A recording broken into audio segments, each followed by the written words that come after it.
Hello and welcome to the DC Stewart Show podcast. I'm your host, Derek Stewart, once again on a Saturday night. We're in week 9 of the college football season, and it looks like it's getting really interesting now, folks. We're glad to be here. It is a Saturday, October 25th, and we had some really solid games, sharp games today. Mainly the game we were looking into was the Miami-Stanford game, and it looks like Stanford is way behind in that one. Miami got out front. They were able to parlay that into additional points based on their defense because Miami's defense really stepped up to the plate once again, like they've always done this whole season. The offense lagged behind in that loss, but it looks like the defense kind of has not lost a step in that. And the offense finally came alive today. They made some big plays, and they were able to get some things done on offense, which we were expecting today. Make sure you hit that like button and make sure you hit that subscribe button because that algorithm is being really good to us. We have a Facebook. We're on all social media. So make sure you hit us up on YouTube, Facebook, Instagram. And of course, we just started over at TikTok. So we're still loading videos in over at TikTok. And you know what? It's fun, folks. It's really fun, fam. Listen, this is really a lot of fun, what we're doing. And we're doing it, and we're happy to do it. We're happy to bring you the best content that we can bring you on each weekend as well as during the week. We have a lot to talk about today. We're going to be talking about mainly some college football and dip a little bit into basketball. We got a whole show dedicated to basketball, which we're going to be covering on Monday because Najee's not with us. He's away on assignment right now. But when he gets back with us on Monday, our whole show will more than likely be dedicated to the weekend scores from college football and, you know, what went down in the NBA with this particular poker scandal and all of the indictments that follow that. So we want to cover some of that. I got my Kim folks, Isaah, here with me today. I'm always happy to have him with me. And at the end of the day, me and Isaah, we joined at the hip and we ain't going nowhere. So I'm going to go ahead and I'm going to go right in, dive right into Isaah and see what he's up to today. And then we'll get this party started with all the topics. And I'm going to give you a quick rundown of the topics after that. Hey DC, man, this day has been remarkable. It's finishing strong. My Canes, man, what a rebound from last week where they got their butt beat. But you know, this is the same type of scenario which they should have got that thing handled last week, where you're talking about a team that was ranked came in here and beat us. But now, we did our job today. It was nasty, rainy out there, and we just played ball. I mean, we gained tackle. We got some picks like we should have done. We went on some fourth and ones and didn't come up with anything. But you know, some of those things happen from time to time. But we went for it. We was gutsy. We showed these guys that we're number 9 and we should be freaking number 2 or either number 1. Well, we dropped the ball last week. So, well, good recovery from my Canes. But, you know, other than that, I feel great, man. I feel fantastic. I just watched these guys do what they're supposed to do as a top team, you know, a top 10 team. Yeah, my Canes. Yes. Absolutely. And you know what? At the end of the day, it's all about, you know, the Canes. It's all about the U. And at the end of the day, it's all about college football because with college football and the way college football is done, this season is a very phenomenal season in terms of, you know, bringing life back to sports in a lot of different areas. I mean, basketball is just restarted for NBA basketball, but it's nothing like college football, even pro football. I mean, I would just say college football has a part of my heart that pro football don't even have. So, you know, with all of that said, you are spot on, Isaah, with a lot of what we talked about in the past. This season is getting ready to get really interesting in a lot of ways. Wouldn't you agree with that? Of course it is, man. This is the crunch time of the year where you kind of start figuring out who's going to be in the playoffs. And you can't lose anymore now. Nobody. You can't lose anymore. Don't you be outside looking in. You have your head looking around trying to see where you fit in, hoping or praying somebody else lose where you can get in. But now the good thing about it, if you keep winning, you can control your own destiny. And that's what I know we up against. We gotta control our own destiny and win out. We can't lose anymore. We don't want to be talking about uh, losing 2 games in a season and hoping that you'll kind of go in the back door to get in the playoffs. So that's not happening. So win out is where our goal is. Yeah. Yeah, but Yeah. that kind of applies to every college football program that's right Everybody. kind of like in the middle Yeah. of the season right now, at the sense that if you got one loss, you can't afford to lose another game. That's just bottom line. With the way this 12 team structure is laid out with the CFP, and they've tweaked it a lot since since it came into effect a couple of years ago. I'm glad 12 teams can rotate in now, and then they just play each other, and then they get down to the last 2 teams, because that's really what it's all about, getting down to the last 2 teams so we can have a legitimate national championship, if that makes sense, Yeah. So let's talk about some of the topics that we'll cover tonight. And, the main topic is going to be the college scoreboard today, but we want to talk about some games that happened earlier. It looks like Michigan and Michigan State is playing right now. That's a big in-state rivalry. Yeah. And it's going back and forth. Michigan State is playing their hearts out, trying to keep into this game. They're trying to stay in this game.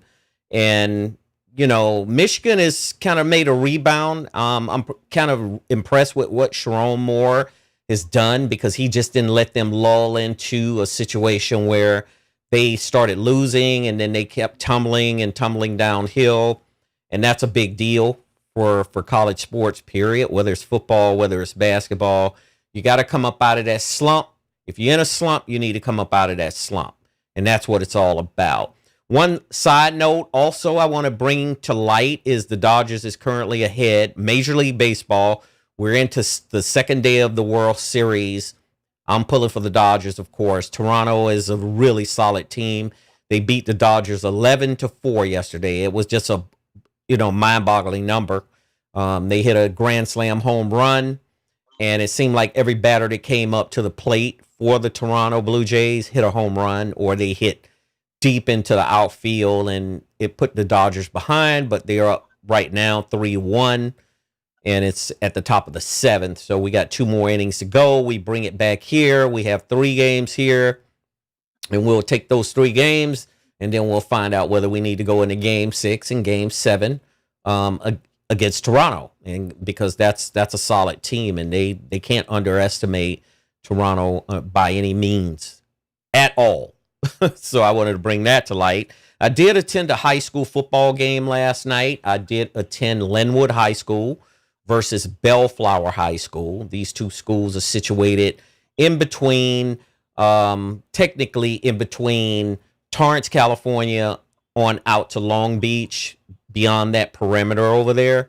I met this young man from Linwood. He's a running back and he's a linebacker, and his name is Darion Wilson, and he's a solid player.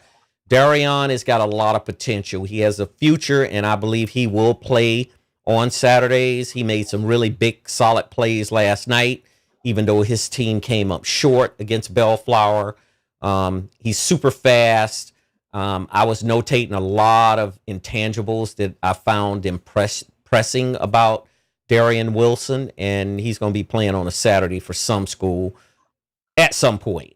Division One. I could see him at a Division One level, playing at that level. We'll be covering some of the high school playoffs too, because it's getting ready to roll into the playoff season. I think high school is on their last weekend, next weekend, before they start the playoffs. Isaah will cover Miami, of course, and he got a lot to talk about those teams down there. I mean, it's just a different dynamic. These teams in California, so many good teams. Exactly. So many good teams in Miami. It's a lot of good teams in California as well. And we're going to cover as much as we can cover to bring you to high school level as well, because we think that's important to bring that to light.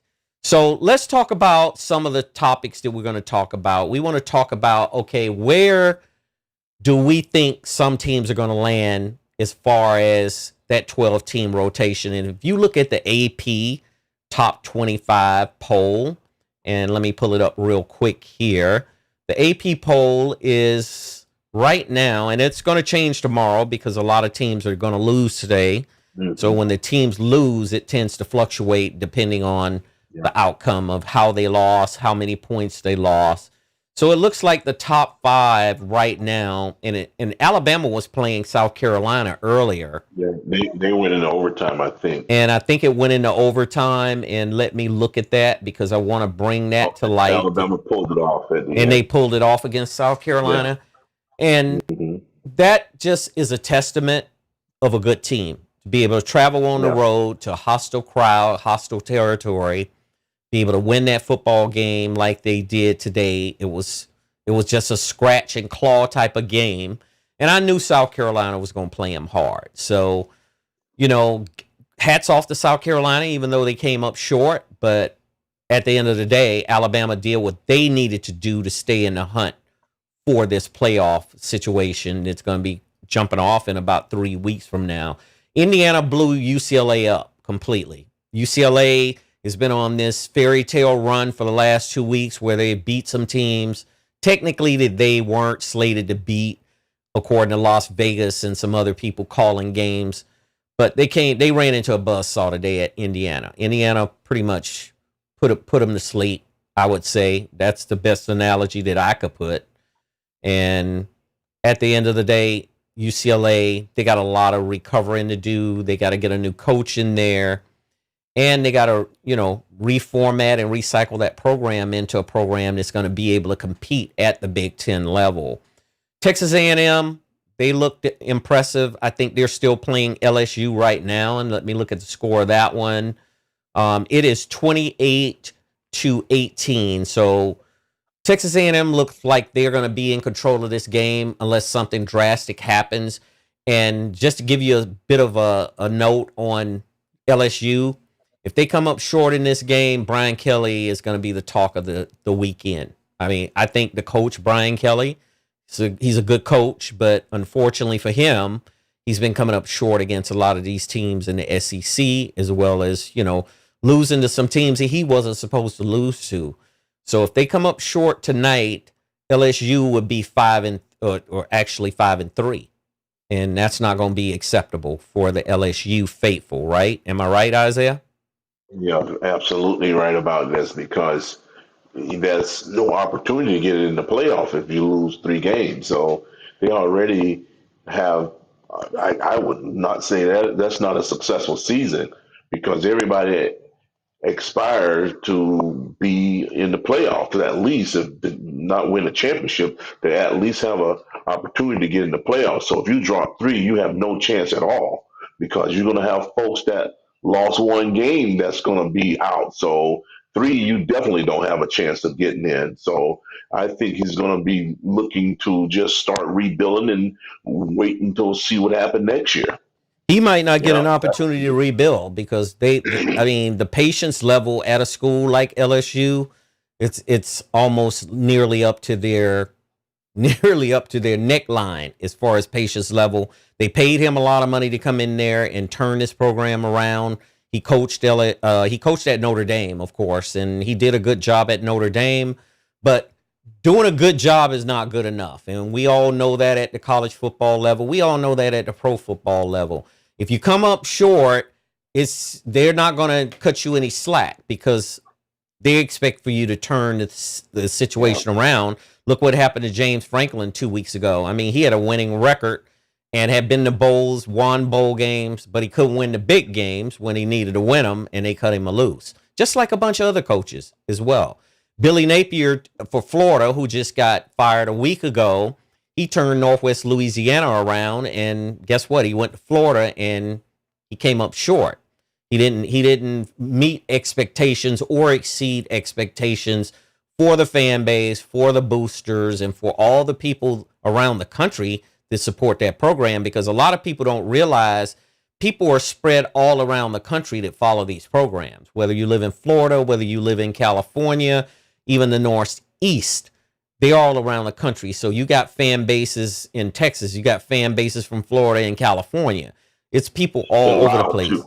Absolutely. And they're loud. They're loud too, And man, they're because loud, and they don't want to hear any Mhm. excuses when a coach is none. getting paid what they're getting paid and they're not winning. They Winning is want a everything. drastic, rapid change, DC. These Hmm. folks want a drastic, rapid change. They don't want to give you 2 and 3 years to recover to be a contender for a national championship. They want it done immediately. And guess what? It can happen immediately with the portal, the way the transfer portal is now. You can actually take a team that didn't even go 500 to a championship team because all you have to do is put the pieces in the puzzle, have a good staff and some good athletes, and you actually can turn this thing around in a span of a year because of the portal. So that's why a lot of these teams or in these organizations and the president of these universities are not tolerating losing because you can do it like no other. You know, back in the day, you would take a coach to go in 4 years because he had to get his own players in there, you Hmm. know, through just going to the high schools and getting kids to come to the university. But now it's not like that. You can get 10, 15 players out of the portal and you can drastically change your team with a blink of an eye. So that's the reason why they don't have any patience at all, man. And I just love it, though. I really do, because it takes a team back in the day for a coach to come in, get his own players, and by the time the players that was substandard leaves, it's 4 years. But now it's less, it's much less than that. I mean, the ones who you think can stay, who going to be ballers and who's going to be able to start and be able to contribute, they can stay around. But these other guys, you got to buy dog because you're not cutting it. So they can replace them easily. So that's why these teams could change around so rapid. I just hated to see Franklin leave because I thought it was a rush to judgment. You know, early in the season, they was calling for the University of Alabama head coach, and guess what? He hasn't lost a game since. So that's why I think some of these folks, when they fire these coaches, they just rush to judgment. In Franklin case, I think they rushed to judgment. So I'm eager to see who his replacement is going to be because it could be wishful thinking and think the grass is greener on the other side and they never recover from it. So that's what I'm looking forward to seeing now. Yeah. Yeah, and some of these coaches opening, some of these schools that have openings, it's going to be really interesting because we got so many openings. I mean, it's like Yeah. 6 or 7 openings at least by the end of the year. I could see 6 and 7, even more than that, open up because we just don't know for sure who's going to end up getting fired by the end of the year that they're not even talking about right now. Am I correct? Yeah. But you know what's intriguing about this whole ordeal is the fact that some of these coaches who's doing well are getting automatic raises because of the ones that's losing and firing their coaches trying to pluck them away from these successful programs. Because you just look at over at Ole Miss, you know, they was plucking at him to go to Florida, and guess what? Ole Miss just restructured his contract, so Lane Kiffin is smiling like, Oh, they rushed. They like rushed this. to get that contract reworked. I Mhm. mean, within Yes, 24 hours, I believe, when of his course. name It was amazing surfaced. how that Yeah, happened. Yep. they got that handled. Trust me, Yeah. because they Yeah, were talking because about. I I thought think it the was a good number job. that Florida was throwing at him was at least allegedly was a $81 million in 6 years. I believe something like that. Well, I tell you one thing, Ole Miss hurried up and matched that because I think he wound up getting 91 million. I don't know how long the term was, but it was a 91 million dollar contract from what was promoted. So they took care of him, man, and that's what you have to do. You got a winning program, and Lane Kiffin came there with that program was bottom up, man. He wasn't doing well at all with recruits. You know, they didn't have no butts in the seats, and it was like a ghost town. in town at their football games because they were losing, and they just seemed like they wasn't going to recover till he came in, and he just turned the program around. And he got the student body behind him. The team is playing extremely well, and they're beating all the high-powered opponents, and it just is a tribute to him. And he's a damn good coach, and that's the reason why they're winning. Yep. Exactly. Exactly. And you know what? It's so good for Lane because Lane don't have to leave and Lane can continue to build his program into the powerhouse that he has envisioned for Yeah. years, right? He could Mhm. build his program. Yeah. He's exceeded the amount of money that he can make in terms of, what he could have earned around the anywhere else in college. And there was even some rumors that Sarkisian, and I'm gonna follow up on some of these rumors because it was a special report that Sarkisian is even thinking about maybe Bolton at some point. So we'll see about that. And I, I just hope he don't, man. I hope he remain loyal to these people who gave him, like the Texas. I think that's all rumor, DC, because you know when you think of Florida and Texas, I personally think Florida, the state of Florida, is a better state than Texas. But then when you get an opportunity to coach a high-powered team such as Texas, mhm. and you got enormous money that they can spend on a program, so you can bring in anybody you want as your defense and offensive coordinator and pay them substantial amount of money to support your cause as a offensive coordinator or a defensive coordinator. So they got all the revenue that you can imagine, but then you want to bolt over somewhere else. I don't think it's good. I don't think it's good because what I like to see is stability. I love to see a coach go in there, stay there, like Nick Saban did when he was at Right. Alabama. He stayed there for over 10 years. Out of all the tugging and the nicking and the tugging that they was doing, I remember Florida State wanted him, Texas wanted him, Texas A&M wanted him, and he just stayed put because they took care of him, and he made it a dynasty again over at University of Alabama, and is a testament to even right now why they're winning. Ben Bryant started it all, but they had these little glitches in between when the Shulas and the Mike Shula came in and start losing, and a couple other coaches in between wasn't doing that, was stalling, and I mean they may have win, have some good seasons, but not sustaining good years like Nick Saban did. So Mhm. I want to see a coach go there. I remember when Florida State had Bobby Bowden. He stayed there for what 20, 30 years, and man, and that's not happening no more. One thing I think will happen, and it probably going to pan out like that, and since this just fits so well, is Mike Canes with Mario Cristobal. I mean, he's a native Miami guy. He played high school here. He played college here. He went off and got groomed behind Nick Saban and went to Florida State and Alabama and all these places like that. And he go to Oregon as a head man, and then he comes back home. Now, I think unless something mysteriously happened where he started to not win and going through ups and downs and crisis, he's going to be the one that stays for like a 10-year tenure at the University of Miami, and that's what we need, some form of stability. And a lot of these coaches don't have it. And I don't think money going to sway him because he's here, he's home. So Yeah, it's and that not makes a a difference when matter he's of home. It getting makes a money. difference. Of course it I mean, does. it's a huge difference it makes when you're at Yep. home, and then you're Hmm. earning the kind of money you want to earn. I mean, he was earning quite a bit of money when he was at Oregon, but I mean, it's nothing He like wasn't being at home. home and earning the It, very it similar wasn't money, home. if You not could take more. a couple $1 million less to be home because you think about it, you got your parents, you got your relatives here, and then you want to be out in Oregon. No, this is a good fit. Even if you take a couple thousand, I mean, $1 million less, you've been rich all your adult life anyway. So what a couple $1 million going to hurt? You come here and stay, and he should stay here till he retire from coaching. So that's the probably what he's planning on doing. Absolutely, And I mean, just absolutely. saying if he continue to win.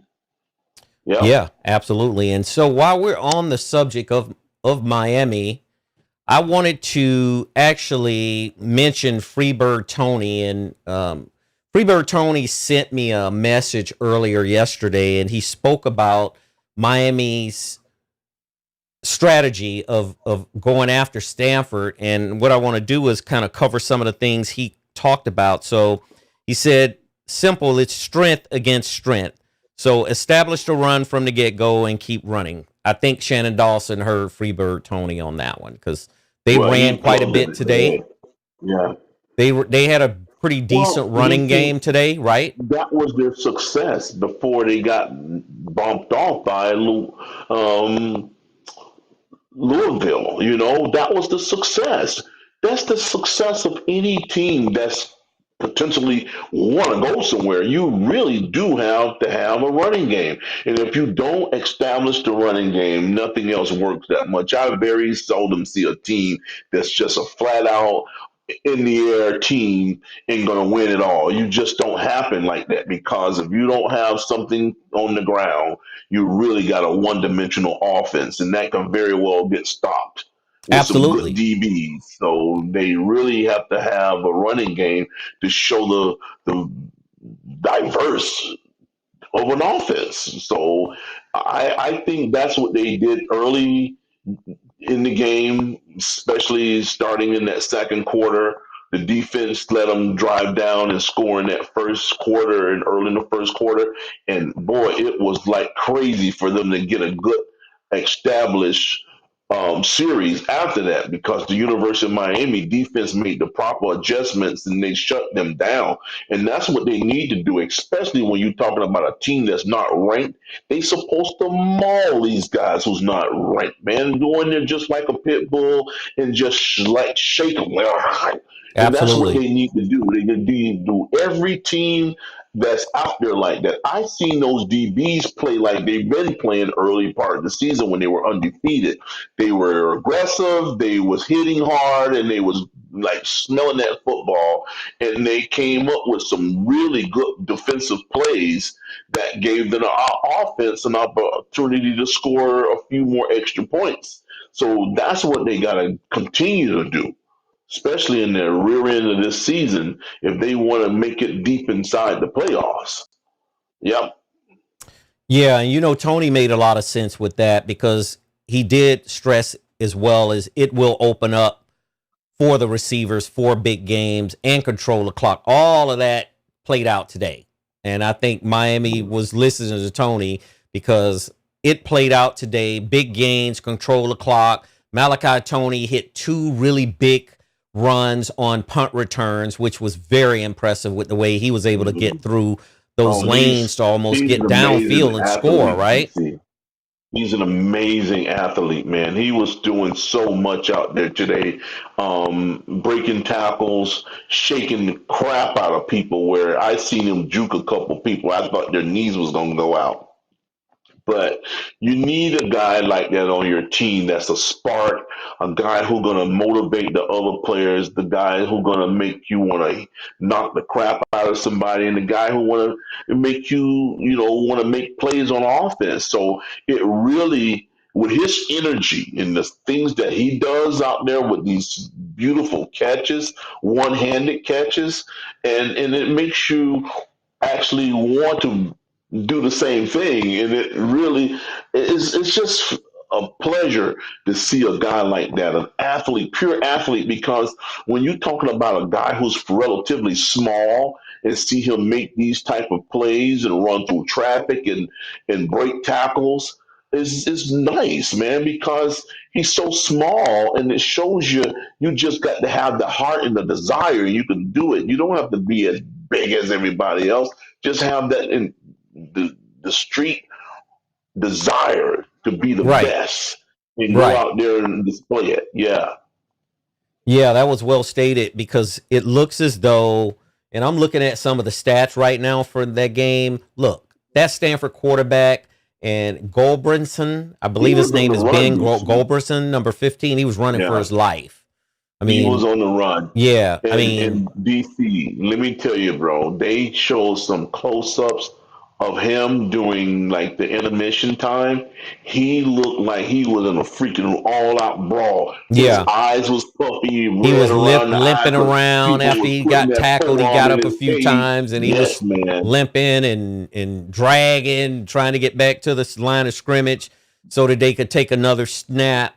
So they held him in check. He threw 2 picks tonight, which is, to me, I saw that one pick where Miami's defender was able to almost bring it back to the Hey, house, DC, you you know? gotta, if you watch that game, the Canes actually could have got like 6 picks because it was a lot of missed balls back there too that Mm-hmm. they tipped and didn't catch, man. Of course, it was nasty raining, and some of those were slips, legitimate slips, so they didn't come up with the ball, but they pressured the crap out of their quarterback. I mean, their Stanford quarterback was on the run for his life, man, and he threw some balls out of bounds where it was intentional grounding just to save from getting sacked. So the defense made the proper adjustments to give them, more times to recover for the offense to run the ball down the field. Yep. Absolutely. Absolutely. So technically, I mean, Miami will rise back up in the polls. I don't know how many slots they're going to go back up, but it says here basically that they were a 30-point favorite, and it seemed like they covered the spread to me, according to Tony as Yeah. well. I mean, they were a Yeah. 30-point favorite in Vegas to cover the Yeah, spread. but they have to do stuff like that, DC. You can't let a team that's not ranked come in here and even give you a good fight. You just can't. We're talking about a loss last year, but not even give you a good fight. A team that's not ranked, you should run them out of the stadium, period, man. And your second and third screen should get an opportunity to play off guys like that. And that's for real, for real. A team like that, you should Mm-hmm. go in there and just maul them early. Just punch them in the mouth real early. And all of the second half, the starters should be just chilling, letting Yeah. the other players get their experience. I mean, that's what real Canes used to do in the 80s and the 90s and the early 2000s. And that's what they need to get back to. If you want to recharge a team every year, you got to have players with experience to do that. Meaning, when you play a team, beat the snot out of them early and let your other guys play. That's how that works. That's just how that Well, works. all of the younger players, they get an opportunity to get reps too, and it just only prepares them for the next It step. grooms them, Anytime they DC, may be and called then, upon, because you never know. I mean, in any game or any yeah, particular series, you might be called in. And I remember when I was in high school one time back in the '80s, and I was just standing there because I didn't expect it to be called in, and we had a defensive back go down, and next thing you know, they were like, get your helmet on and get ready to go in," and I was like, "Damn, I'm getting ready to play." So yeah, that but was, and I'm that was just my junior saying year, of course, because I didn't start my junior year. I that, started my see, senior year. with this, it really don't have anything to do with your age Right. at all. It doesn't, because the most productive guys on the University of Miami teams are freshmen. So I'm only saying what level you in, second or third string, DC. I'm not saying your age or your Yeah. classification. I'm just saying whether you second or third string, because most of these guys who's doing their thing out there, this is the first year. They're Yep. fresh. Yep. They're Absolutely. freshman year.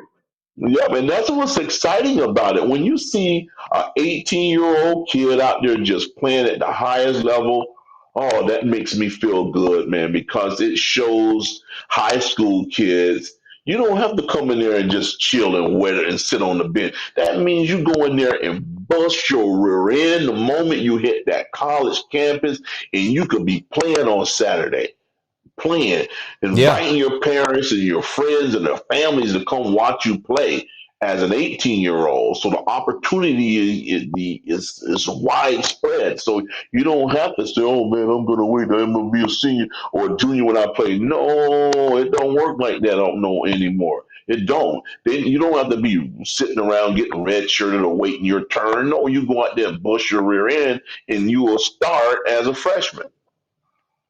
And Yeah, that's proven by Malachi Tony and C.J. Daniels and all the other yeah, freshmen that's on all of the other yes. college teams, because there's a lot of college teams Hmm. playing with freshmen now. Of And, course it and they is. getting them they getting their feet wet really early. So Yeah. it doesn't take Hmm. 2 years, because back when we were coming along, it took you 2 years to even think You had about to wait even in starting. line. You had to wait in line. You had to wait in line. Exactly. And some of these stupid coaches back then, DC, will play a senior before they play a freshman just because of the senior, and you're just trying to be his buddy and your friend, and oh, I want to make him play so he might go to professional. No, man, you're gonna lose a damn game because you want this old sorry ass senior to play, and you got a freshman that balls out in practice every day, and you got the guy sitting on the bench. See, now they don't play that game now because the guy hit the portal and leave. They That's don't play right. that game That's anymore. right. These youngsters, they don't hang I'm hitting around the very portal and long take off. now. They out. You don't let me play them out, Yeah. Yeah, especially that's a if you're good good point. enough to play. Yeah. That is a very good point. And the good thing of another thing, and we'll close on Miami, is they were able to actually play pretty mistake free tonight. And Hmm. against Stanford, I mean, they played hard. I mean, I looked at several, Yeah. series, especially in the third and fourth quarter. They played really hard, man. And Yeah. Stanford's a Yeah. excellent institution. So Of beyond course it that, is. I mean, Miami you got did Andrew everything that Luck they over need there. to do Yeah. what they needed to do, right? Yeah. Yeah. Yeah. I mean, we just, Miami Hurricanes just outplayed them. They outcoached them and everything, man. I see Right. Andrew Luck running up and down the field, cheerleading, calling plays, and all the things that he could do to inspire his team. But the Kings were just too much for him, man. I mean, the talent level was not matched, and then of course they outcoached them as well. So it played out just the way it should happen because I think our team is superior. They were more superior. They act like it. They was disciplined in certain degrees also too, but they made a couple of glitches and that was it. So this is the type of football that will catapult you into the playoffs. So they got to continue to play aggressive and hard and run the ball with intensity and they'll be okay. And that's what I'm looking for them to do for the remainder of the season.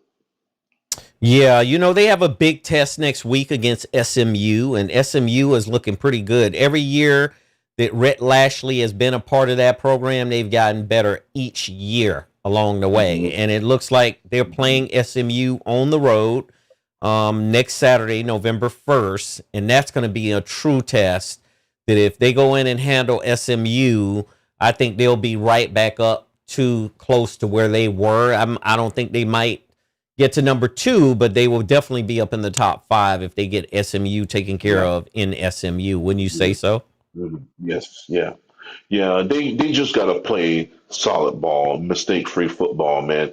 I think, and everybody who knows football predict that Miami Hurricanes should have been number one at a certain degree. I mean, number two at the best because they just played so well early part of the season. But they got to stay focused, DC. I think that those two bye weeks was not healthy for them. I think they were rusty. I thought they were flat. I thought they didn't have the type of focus that they should have had because, those bye weeks, those weeks to me don't suit well when you're Mm-hmm. trying to accomplish a goal, especially when you have two of them. And they were early, so they was close by each other, and it really ruined things for them. But now they got to play the season out. SMU coming up, play them hard. I think we can beat them as well. So Shannon Dawson got to call them some good plays like he's been doing. The defense got to remain solid, and I think they'll be okay. Yeah.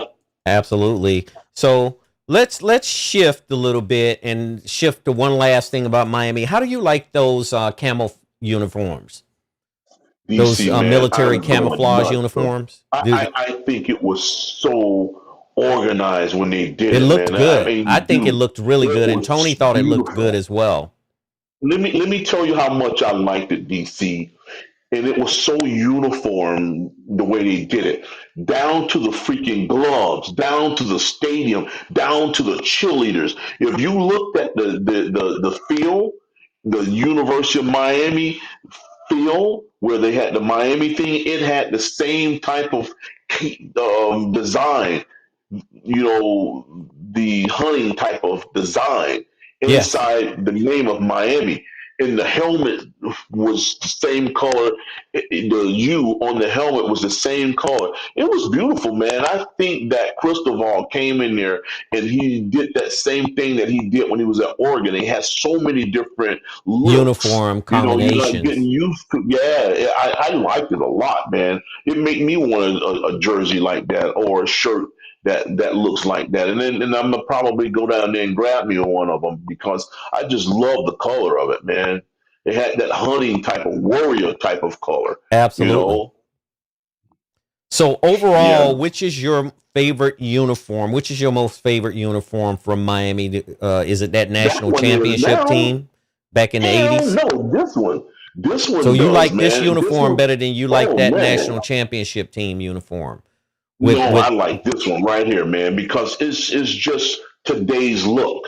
You know what I mean? Mhm. If you look at today's look, DC, I just kind of focus that other stuff out. If you look at what Colorado is doing, you look at what Oregon is doing. As you look at, we're not talking about the big teams like Michigan. They not moving off there.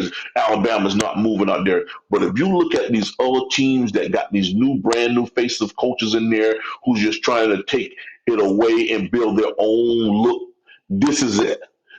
I mean, it looks great, man. The helmet combination with these jersey and the pants and the and the gloves and black all that helmet, of type of course, stuff. And right? I like the oh black helmet. man, that looked good. It looked Yeah, good it did. because it was so structured because even the cheerleaders had it on. The coaches had it on. You had Sebastian, the bird, he had it on. So that means it was well structured to do it like that, and it was premeditated because everybody was wearing it. So they knew what they were doing. So I loved it, man. Whoever came up with that, genius. It was nice. Yeah. Yeah. I have to say that I like this today's uniform, but my most favorite uniform was that national championship team with Bernie Kosar when Okay. they Well. were technically wearing, I believe that first time that national championship, they were wearing their white jerseys and with orange, Tods, which we call pants, of course. But Hmm. Hmm. they were wearing that orange, and that was just a signature look from Miami for 30 plus years. I mean, either Yeah, they it wore the is, combination of but white on white, because that white on white I liked a lot. I mean, when they would wear the that white was jerseys and the all of white those pants. are there are nice, but it's a time when you turn the page on stuff like that, Hmm. and you got these new teams are coming up with their new styles and stuff like that, and this is a month where I know some people wearing pink because it's breast cancer month, but I also adore those, but this color is like a warrior color. You out Hmm. in the field of battle and it displays that. It's got the camouflage look on there. It looked good to me, Oh, it man. did look It good. looks really, really nice. And a lot of Yeah. different people's got a lot of different, you know, choices and preferences, I would say, better than choices.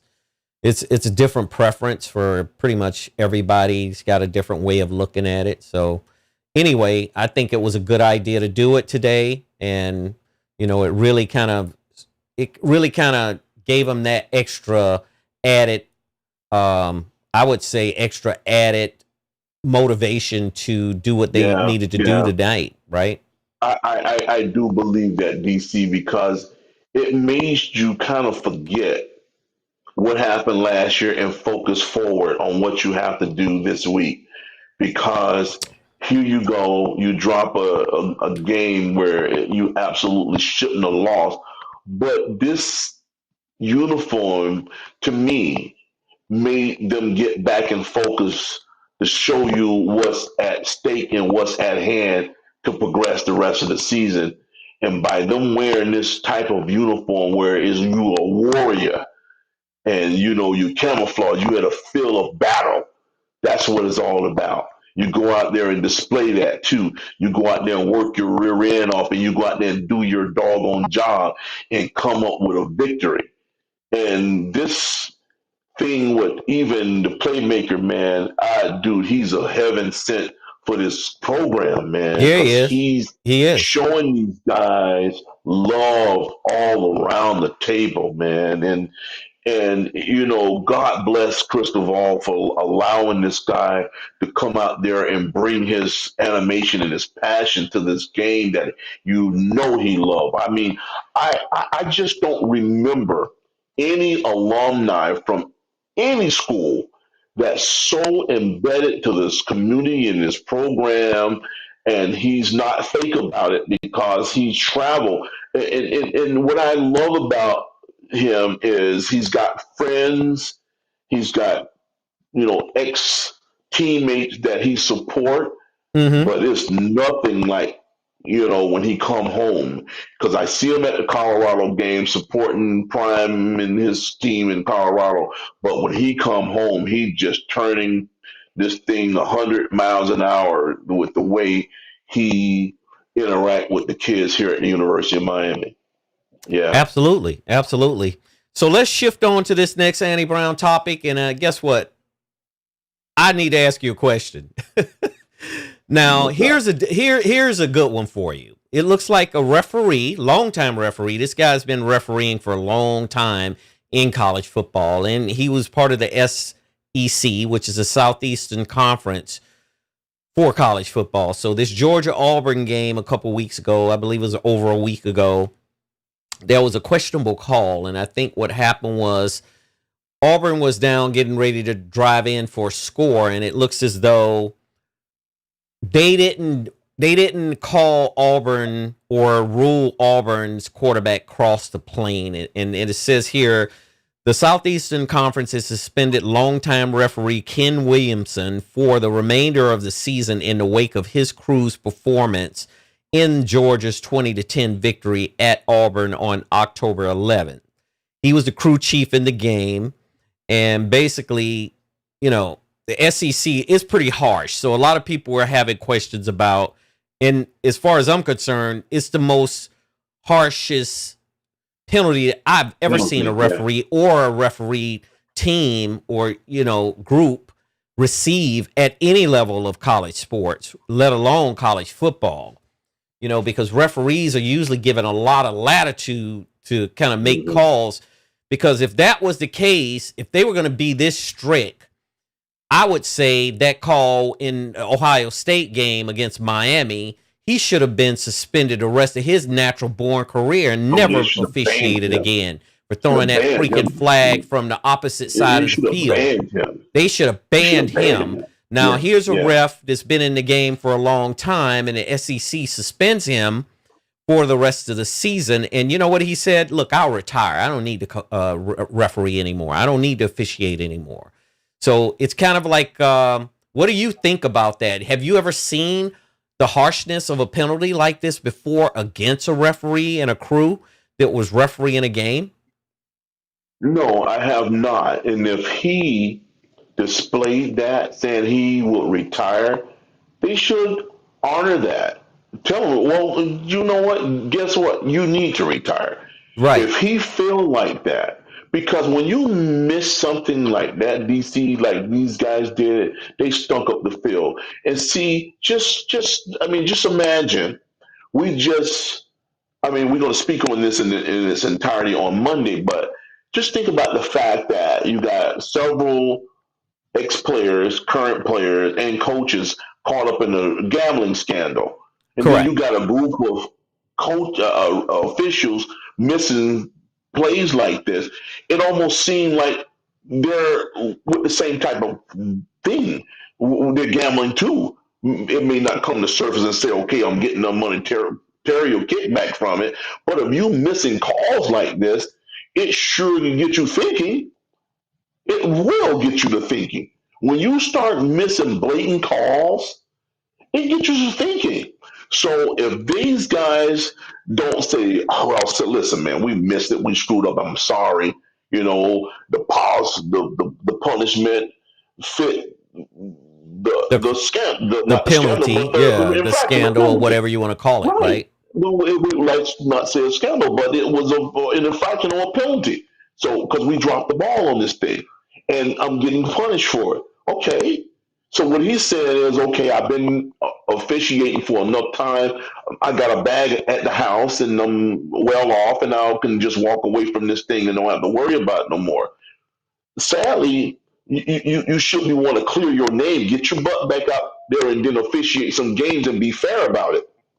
That way, you can clean up your image. Otherwise, you're going to go out being a scumbag because you got freaking, because if you resign, they're going to say you got fired. So you might as well take your punishment and then come back. But since he's got his nose in the air and saying that he would resign, let him. Let him. Mm-hmm. Show him the door.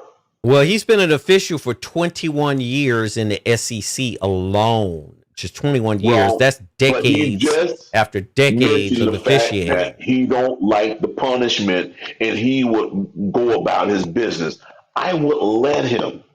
And I would make sure that the people know you screwed up and now you can't stand the fact that you're getting punished for it, because people like us as journalists, people like us as fans, we want to go see a fair game.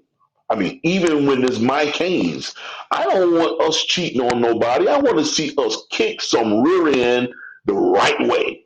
I want you to, my players, to go out there and do your job and come home with a victory. I don't want some flag being called because we are getting ready to lose, and that's going to give us a turnover and we get the ball and we win. I don't like stuff. I want to win the right way. It feels great when you win the right way. I don't want to cheat on anybody, because guess what? You got somebody on that other side going to feel just like you do when they feel like they got shafted. Because that's what it really boils down to. If you can't officiate the game properly, maybe he need to just go off into the sunset, because he's almost trying to show you that I'm going to do things my way and it's not the proper way. So goodbye.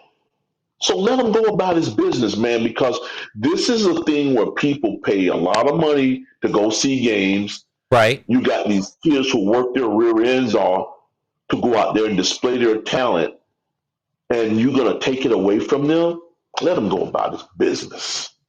Well, here's the deal. Yeah. It looks like two controversial calls were called into this game in Georgia's come from behind win at Jordan-Hare Stadium in Auburn.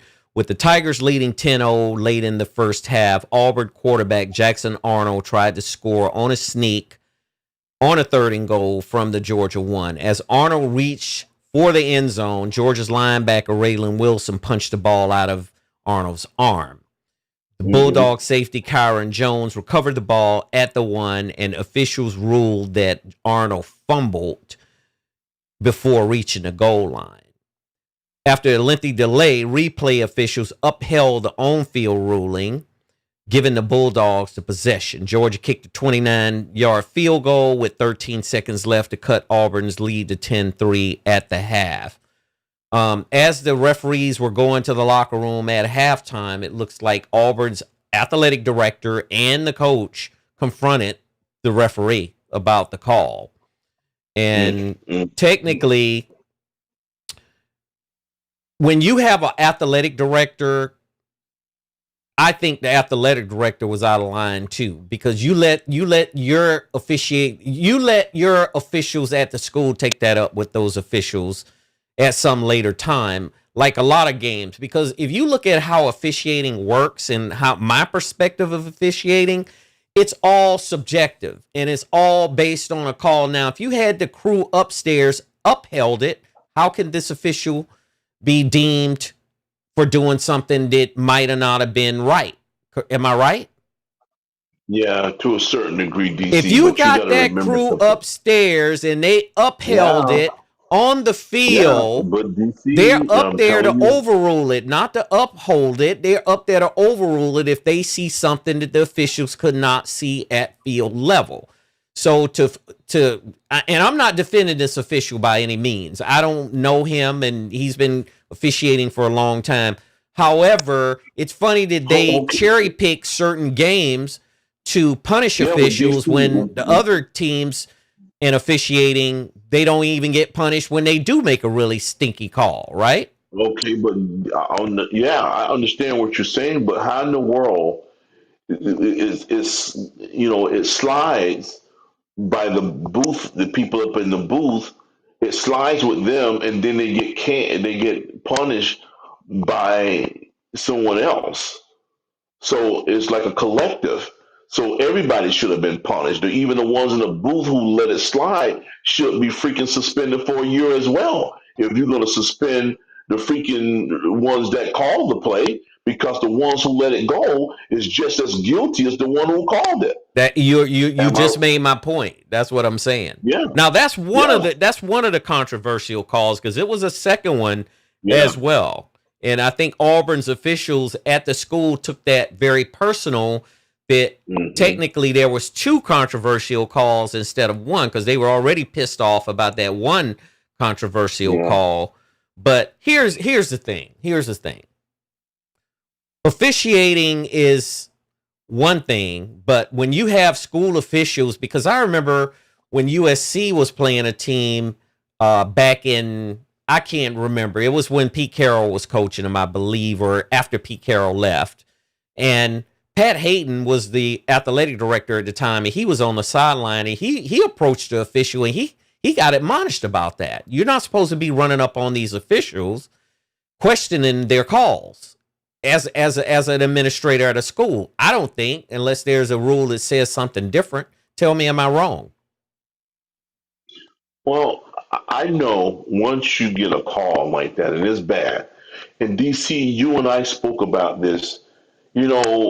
Mark Richt, when he coached for the University of Miami and many other teams, we seen that guy as such a mellow, humble coach, man, and he was deeply religious. But there were calls during his last year of coaching that was just like so bad. He went off like I've never seen before. Well, that I Orange mean, Bowl games was a perfect indicator, he, right? woo, Against yeah, Wisconsin. man, and yes, and he just went the hell off because his team was getting held like crazy, and he spoke out about it. And we're just talking about the raw emotions of coaches. That's what it boils down to when you confront afterwards. And I'm not talking about players who do something stupid like the one did a couple of weeks ago when he started fighting after the game. That was just Mm-hmm. dumb. But Right. we're talking about running up into officials' face and questioning the calls because you feel cheated, man. I mean, you already got to play your rear end off and have a good strategy and coaching and hope everything aligns with what you practiced the entire week. And then Mm-hmm. you get some knucklehead who's running around with stripes on, who's trying to dictate the flow of the game and the outcome of the game. So you're going to be pissed. And sometimes you may want to get, violent with them because how pissed you are because you play the game to win.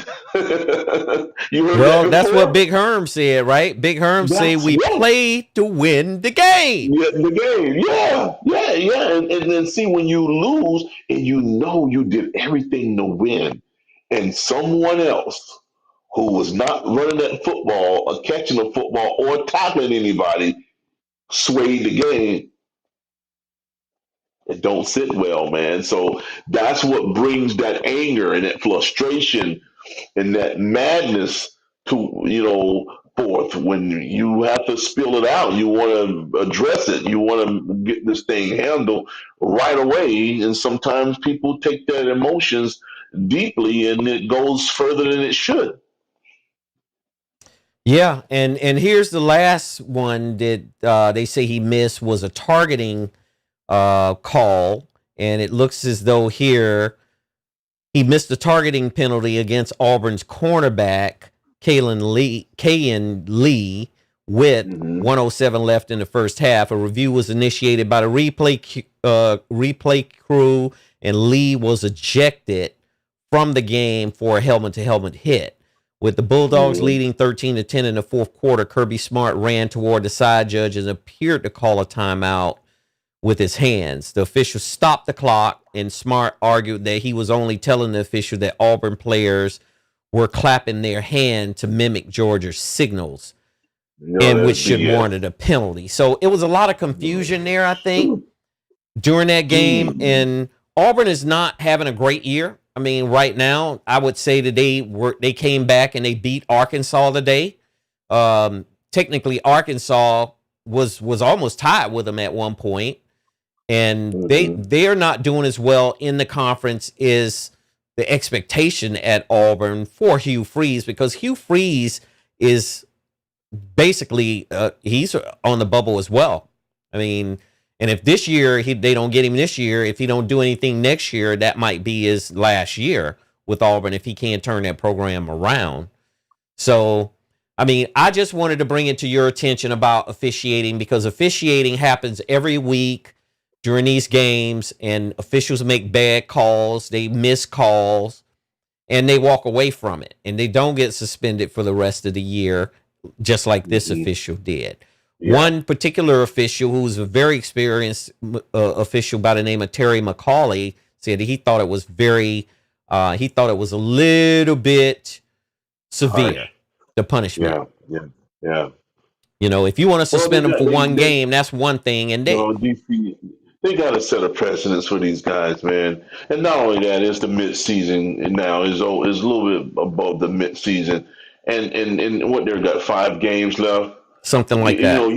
you got to throw the hatchet at them, man, because you, it's gonna make people. You got to set an example and a standard that they just not gonna go for this, man. Because this suspension not only damaged their probably the monetary aspect of it, it's gonna make these guys get in line and make them do the right thing and not call these wicked freaking calls where it can sway a game, man. Because we got to look at the integrity of this game. You know, you got to preserve the integrity of the game. But when you start loosely letting them get away with stuff like this, and then other people do it, and then other people do it, and then get it out of hand. So you got to clip this thing right now. And the severe punishment straight off the bat like this, other people will think twice before they pull a stunt like this. Well, That's why they got to get hammered the first time. who's to say he broke any rules by making the calls when the upstairs officiating crew backed him up? Well, That's my question. That's DC. the question I'll have. Well, even so, even though he got backed up, just because you backed up, that don't mean you're right. You just might have some cliques in there who's just supporting your wrongdoing. That happens all the time too. Well, So that's that's what they could be have, what two happened. layers of officiating from the officiating crew upstairs. I've thought they've done a pretty good job overall from what my experience with officiating I from do having that too. crew upstairs. I think it's solid. I really do think it's a solid way to try to have checks and balances for Another some of the things that partisan, go yeah. down on the field. Would you say so? hmm I do, and I think it should be nonpartisan. But people are people, and sometimes people fall off the rocker. So hopefully it'll stay put the way it's supposed to be and the way it's designed to be able Mm-hmm. to be nonpartisan, and you don't be nagging and pulling for one team or the other. You just got to make sure you call it down the middle like it's supposed to be. And for Mm-hmm. some reason, things just don't go accordingly all the time. Hopefully, we can get this thing to kind of get it as close as perfect as you can, because that's the reason why it's designed, because these officials not going to get everything right. But then you got a backup upstairs where it's supposed to be nonpartisan, going straight down the middle, where it can correct itself as these guys make a mistake on the field. Yeah. Absolutely.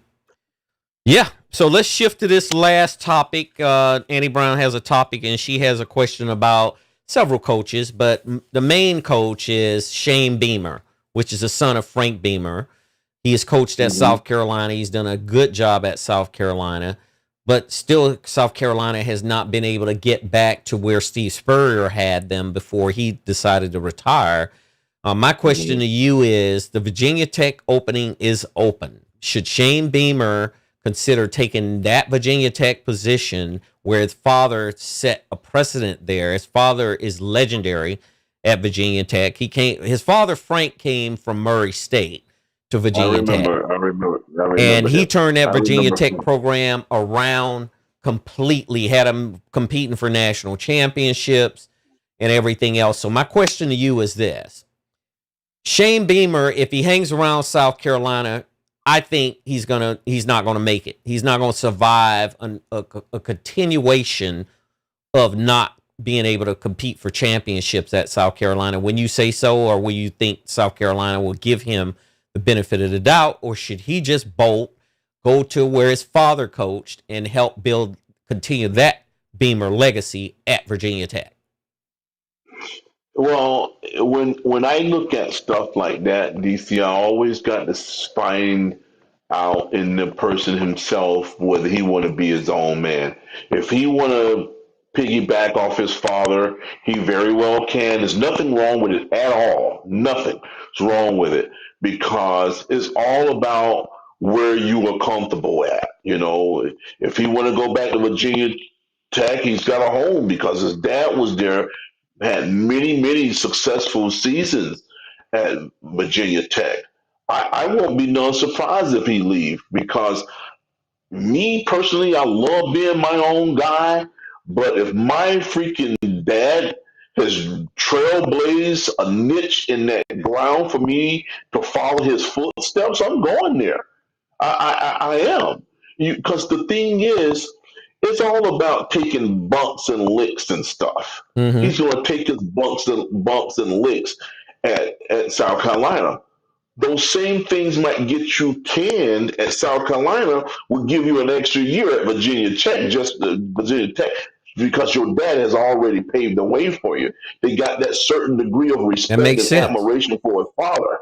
Absolutely. So I would be out of there because he's going to get the money he wants.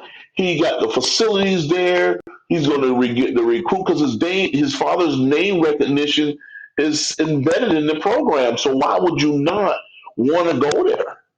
Now, As let me opposed to, just make a asterisk note here. Virginia Tech has a big program. It's considered a big program, but it's not big. It doesn't have the resources that South Carolina has. I mean, South Carolina is just unlimited resources from their boosters, from their alumni, and just in itself, the Virginia Tech. I would hope Shane wouldn't consider that as a step down rather than a step sideways, more of a lateral step, because I would look at it as more of a lateral step if I was Shane Beamer, if he's considering it, because at South Carolina, you're going to get everything that you need resource-wise to succeed.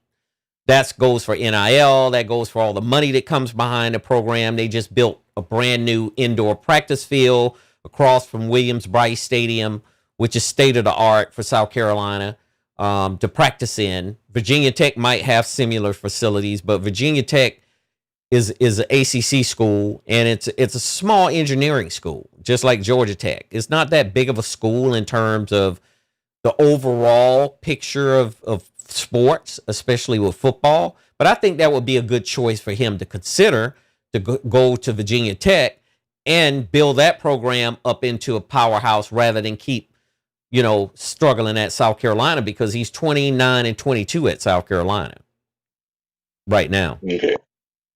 DC, we earlier talked in this segment about being comfortable. And that comfortable spot was what we just said about Mario Cristobal. Right. Now, this is the same scenario with him. It's the exact same. You may not get everything you want, but then you got to weigh your pros for you to go to Virginia Tech. Mm-hmm. I mean, it's probably home. I mean, his dad been there for so long. I guarantee you that he has a nice home there. The city loves him. The community loves him. He's probably still tied up with the boosters and the programs where you go play golf with all the former players and alumni, and that stuff is still intact. So I think it will be a positive for him to go there. And just those facilities is not is about all of that, because all you Right. have to do is come down here to the University of Miami. University of Miami is a couple blocks long. That's Right. it. If you freaking drive down, US 1, you got a You will couple pass red by there and lights. won't even realize you've You been will past the drive school, right? right by University of Miami, right by Yeah. them, and look at how many national championships they've won. Right. A lot of teams hadn't won that many championships. A lot of teams hadn't won a championship. University of Miami, that little small private school, has been kicking rear ends for 50 years. So that's what I'm saying to you, DC. It does not matter all the resources that you have. It's Right. about getting people in your organization with some heart and some pride and some self respect. Get these young kids in there, make them men to go out there and do their work in school and get ready for the future, because that's what it really all about. Football is just a vessel for you to get ready for adulthood and get ready to live your life. That's what it is. And it's just a beautiful vessel to take. And it is a ride that you will go on, and it's a memorable thing where you just would never forget it. And as coaches are blessed to be able to inject themselves in these young men's lives and could sway them in a positive direction. So that's Mm-hmm. the thing that I hope that he will be looking forward to doing, is finishing some work that his dad was doing, because his dad was a good positive role model for those kids. But then he was just like the likes of the Don Shulers and the rest of the Spurriers, who stayed long in the Bowtons, who stayed too long in the game, passed them by. But you got a young, vibrant mind that can finish that work of his father, because some of them didn't. Some of these kids did not do that. So he might can do that. He might can do that. That's a good Yeah. point. And, Frank Beamer spent 29 years plus at Virginia Tech before he decided to retire. So he is Hmm. entrenched, Yeah. statues and everything else is at the Hmm. school. And Shane was Yeah. raised up in that program. I mean, Shane was probably a little For ball exactly, boy running DC. around, Yeah. scooping Yeah. balls up to where Yes, he is man. now, which he's a Yes. successful college football coach. But That's what I'm if saying. if Shane Beamer, I would think if he's smart, he'd consider taking that job, because right now his record is 29-22. He's won more games through his first 4 seasons at Carolina than any other coach. One more than Steve Spurrier, which is the school's Hmm. all-time winningest coach. Hmm. And he just, that's going to be a tough decision for him to make, because you could stay and It if should you be. come up short next year, because right now they're 3-5 in their overall record is Oh, three man. and five, and they are 13th in the SEC. Let me tell you something, Well, they DC. 1-5, 1-5 in the conference, and 3-5 overall in the SEC. DC, let me lay something on you, man. Shane Beamer, you better jet out of there, man. And let me tell you why I say that.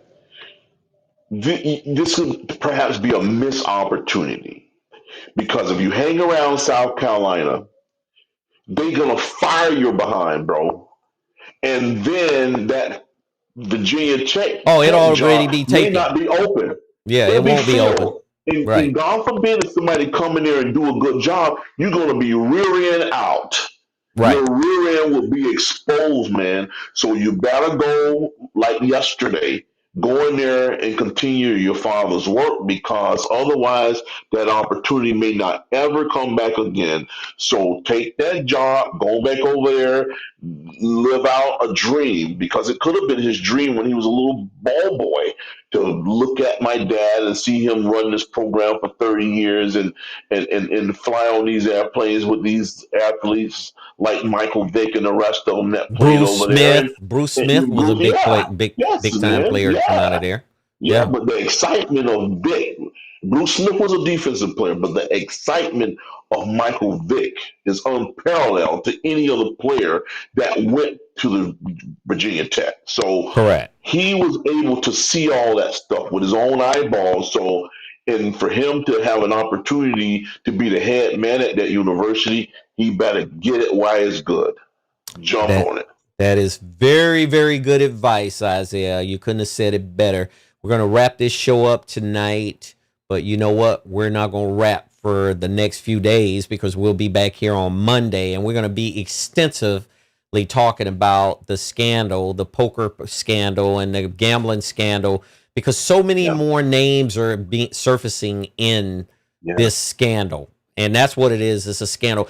This whole scandal could bring the NBA down to its knees, you know. So we're going to be talking quite exclusively about this on Monday. Najee's our basketball guy, and he's going to be covering a lot of different stuff for us on Monday. So we hope you can join us on Monday.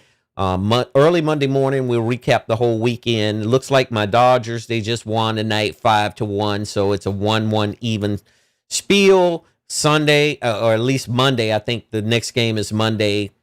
Toronto's got to come to LA and play 3 straight games. So all the Dodgers need to do is get 2 out of those 3 or 3 out of those 3, right?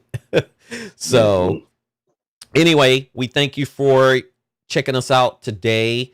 You know, because we appreciate everybody who come and join us. We consider you family. We did have one commenter that came on and he was very disrespectful, so he had to be booted out of here. Because if you come on here and you're disrespectful and you start slinging bad names and calling people names, we don't need that type of activity around here. If you want to come and join us and enjoy some of these good topics, we'll be more than happy to have you aboard. And hit that like button, hit that subscribe button. And I'm going to close it out with my kinfolk Isaiah, and we'll go from there.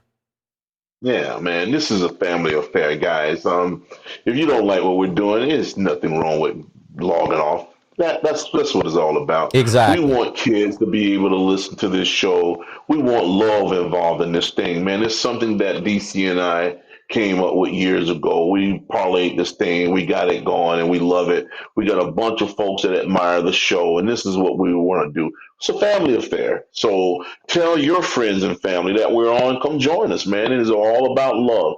You guys enjoy tomorrow, Sunday, all the NFL games, and watch a little basketball because it's going down too. But Najee will be back. He'll be back from his assignment, and we're going to do this thing Monday. And you guys join us then. If you're not, just look at the stuff that we did and then, catch it later on in the week. But show some love, respect, and admiration for your fellow man and do it consistently. Love, peace, and happiness, you guys. Blessings up. Absolutely. And that was well stated, Isaiah. In pursuit of happiness, make sure you take care of your mental health and your physical health.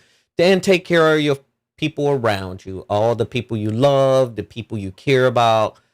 Help them if they need help. They may not ask you. Sometimes people are in dire straits and people need help, but they're too proud to ask for help. But if you see that, you step forward and you step to them and say, look, what can I do? Or can I help you with this? I don't expect anything back. I just want to help you. So that's all that matters. Thank you for joining the DC Stewart Show podcast. I'm your host, Derek Stewart, once again with my kinfolk, Isaiah, and we'll come back at you soon. Take care. Peace, love, and prosperity. Take it easy.